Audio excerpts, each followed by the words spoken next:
Sir एक घटना थी 1999 में, टेररिस्ट ने एयर इंडिया की फ़्लाइट को हाईजैक किया था और कांधार की तरफ लेके जा रहे थे। तो उसमें मुल्ला उमर को छोड़ने की डिमांड थी और आपके ही विज़न में उसे छोड़ा भी गया था। आपकी रिस्पॉन्सिबिलिटी थी उनको ले जाने की। अजहर मसूद, ओके।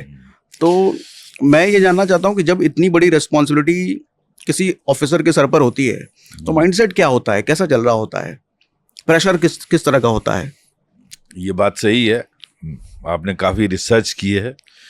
अजहर मसूद उस वक़्त कोट बलवाल जेल में था जम्मू में, और जब वो हाईजैकिंग हुई, इनफैक्ट हाईजैकिंग जब हुई उसको जहाज़ को काठमांडू से जाना था दिल्ली, उसको हाईजैक किया गया और वो थोड़ी देर के लिए अमृतसर एयरपोर्ट पे लैंड किया। सबसे बड़ी गलती तो अमृतसर एयरपोर्ट पे रनवे को ब्लॉक कर देना चाहिए था। ओके, सिंपल था, रनवे को अगर बंद कर देते ये जहाज जा ही नहीं सकता था इंडिया से। लेकिन इंडिया में एज यूजुअल जो क्राइसिस मैनेजमेंट ग्रुप है उसको मिलने में टाइम लग गया, फैसला नहीं हुआ। मैं समझता हूं जो ऑफिसर वहां मौके पे थे, अगर आपने रनवे बंद कर दिया वो जहाज उड़ ही नहीं सकता था और टेररिस्टों को आप यहीं मार सकते थे। लेकिन खैर, जो हमारी कमजोरियां हम जानते हैं, तो वो जब तक मीटिंग हुई जहाज टेक ऑफ कर गया, चला गया कंधार। उनकी डिमांड्स थी कि टेररिस्टों को, लंबी लिस्ट थी। अल्टीमेटली नेगोशिएशंस हुई इंडिया के साथ, और उस वक्त शायद वाजपेयी जी थे प्राइम मिनिस्टर।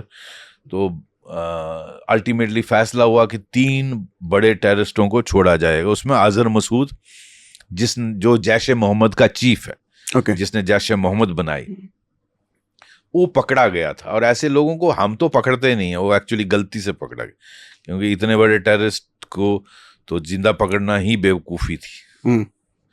खैर, वो पकड़ा गया था तो कोट बलवाल जेल में था, और उसको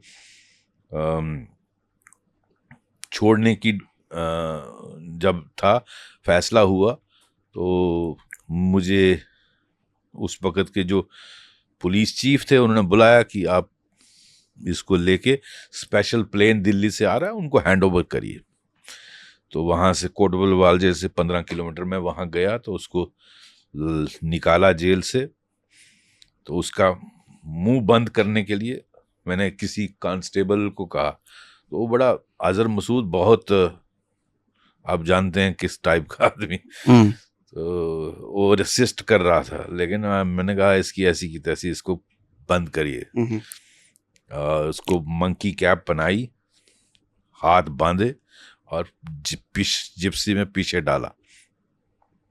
लेकिन पूरा मीडिया आ गया था, मीडिया चेज करता करता 15 किलोमीटर टेक्निकल एयरपोर्ट तक मेरा पीछा किया, क्योंकि मुझे आदेश था कि उसका चेहरा नहीं दिखना चाहिए, और वो हमने दिखाने दिया। तो उसको स्पेशल प्लेन में रखा, फिर उसको दिल्ली लाया गया और वहाँ ले गए मैंने। लेकिन ये काम करने से पहले अपने चीफ को कहा कि ये बहुत गलत फैसला हो गया, क्योंकि ये आदमी बहुत खतरनाक है, ये हजारों को मारेगा।